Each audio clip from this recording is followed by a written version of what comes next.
everyone. My name is Hannah Bothner, and I am the short film program director for Tallgrass Film Festival. I am here with Paavo Hanninen, who is the director of the short film What Remains. Thank you so much for being here with us. Thanks, Hannah. Yeah, I'm happy to be here.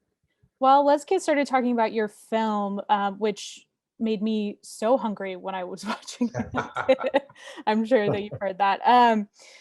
But I wanted to know why you wanted to make this film. How did you find, I guess, the process? How did you learn about this whole recycling process happening?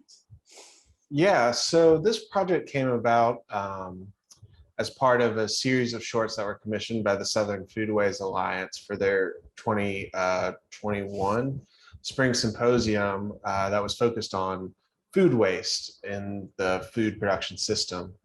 And so they were looking for projects based around that. And basically working with John Goff, who curated the selection of films, I started kind of brainstorming what that could look like. And in the process of learning more about food ecosystem here in New Orleans, I got in touch with Ryan Pruitt at the Link Restaurant Group, who owns and operates Pesh, among other restaurants. And we started talking about seafood, and then we started talking about oysters. And then he was explaining to me about this program that they participate in from the Restoration to Restore Coastal Louisiana, where they use oyster shells to create new reefs. And that was just so fascinating to me, this idea of being able to do something about food waste that was also about reusing that food waste for something else. And it just felt like just so compelling to hear about how the fruits of this dwindling coast were then being reused to try to rebuild it. Absolutely. You have a lot of, because there's this whole process that you take us through on the film. There with the recycling, you visit a lot of places, and you get to see like the whole process. Was there, I know it's hard to pick favorites, but was there one that you had that was your favorite part of all of it? My favorite part to film, that's a tough question. I would say that the two things that stand out in my memory was how weirdly fun it was to film the picking up of the oyster shells and dumping of them. Just because it was so interesting to talk about it, that stage of the process. And it was just kind of interesting to see one of those kind of hidden processes that you don't think about, which is kind of where a lot of the idea behind this film came from, was seeing hidden processes. And so it was cool to actually be there seeing, like, yeah, this happens at 5 a.m. And this dump site is like 40 miles outside of the city of New Orleans in this obscure lot. So that was really interesting. And then I think when we went out to go look at the reef, that was really exciting, because I think there's a few shots in there where you can see just how misty it was when we went out there.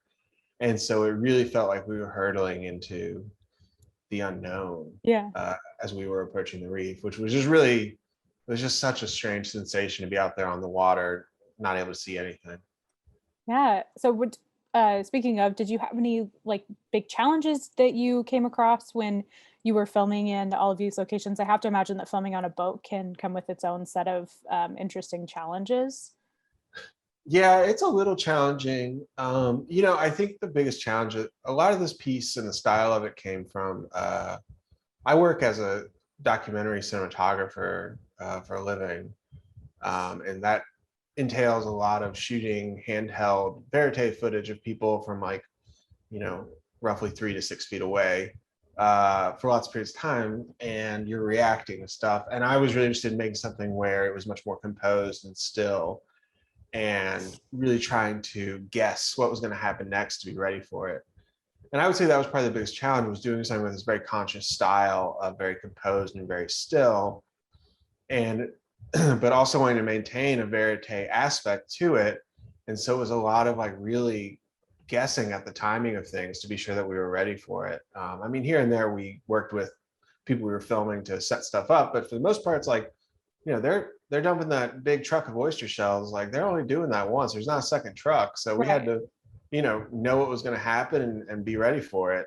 when it happened. And that's a really interesting challenge versus like shooting more handheld where you're reacting and you're editing in your brain on the fly. This is kind of like, okay, we have to be one step ahead here. We also have this main subject of the film technically that is this like unmoving Oh piece yeah, of shell, true, that's, true. it's some people might not think that like oyster shells might be the most interesting thing to look at, but in your film they become just like this beautiful subject almost, and you get these big shots of all of the oyster shells in a bucket or in a little pan, or one of the like a serving tray type of thing. What Mhm. was your approach to actually filming the shells to that, I guess, how did you make it look so interesting and beautiful? Um, yeah, so in the restaurant there's kind of the sequence in the middle where the sound design of the ocean comes in.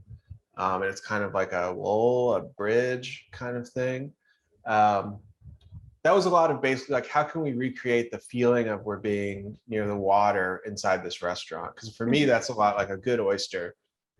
It's salty and briny and juicy, and you can taste the algae and the kelp, and it really does transport you to the coast. And so for us, it was kind of fun. A lot of that was lighting effects, and so we ordered a couple of glasses of white wine and used macro lenses, and Oh, then we're cool.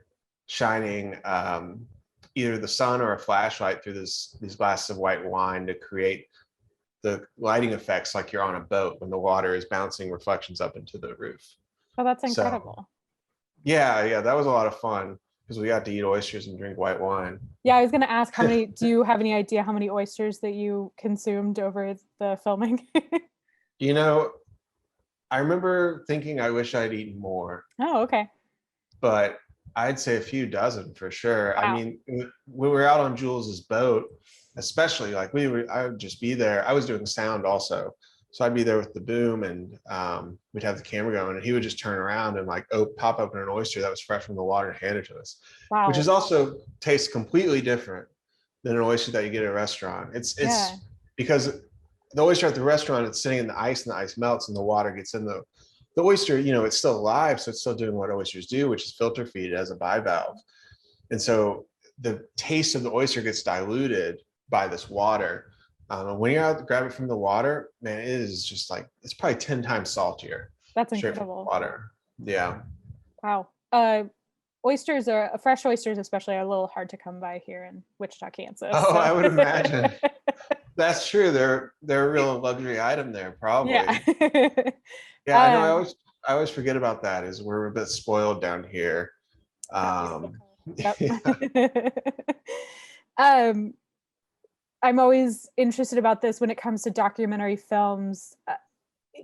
About how much didn't make it into the film. Like, how much did you end up shooting, and that ended up on the cutting room floor, that kind of thing. Well, it's funny because typically for most stuff that I shoot or make, it's a lot. It's tons of stuff that doesn't make it. But it was so tight.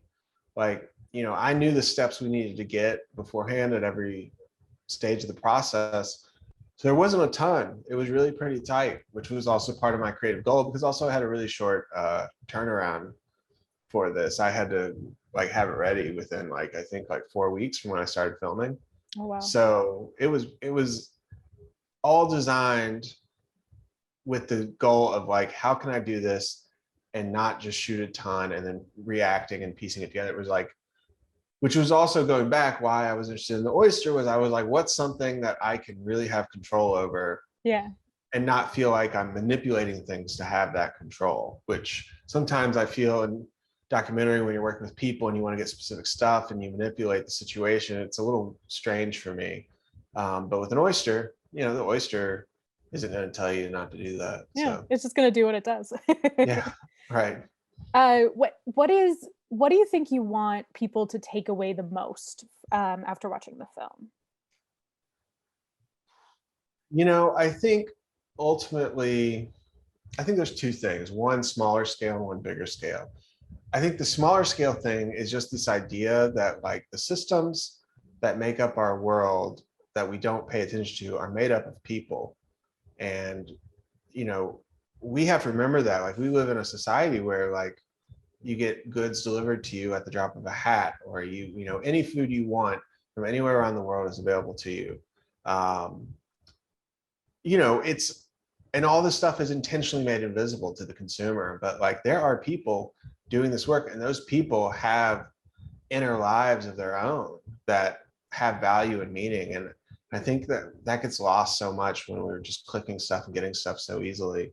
And so for me, like on a like more of a philosophical level, that was kind of what was important about this project to me.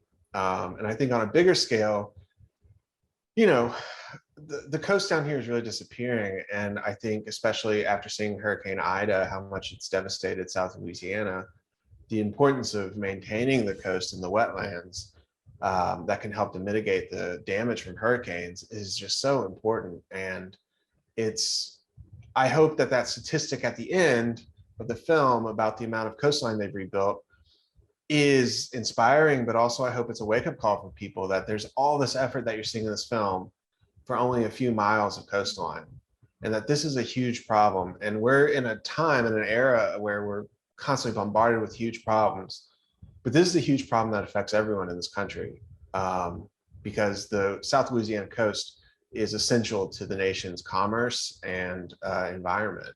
And so I hope that people understand that this is not a problem that doesn't affect them, and it's just an interesting thing to watch. This is a problem that has a direct effect on everyone in the US, and people should pay attention to it. Absolutely. Well, I want to thank you so much for your time today. One last question for you. What is next from you? What else can we expect? Or do you have anything to plug, point people towards?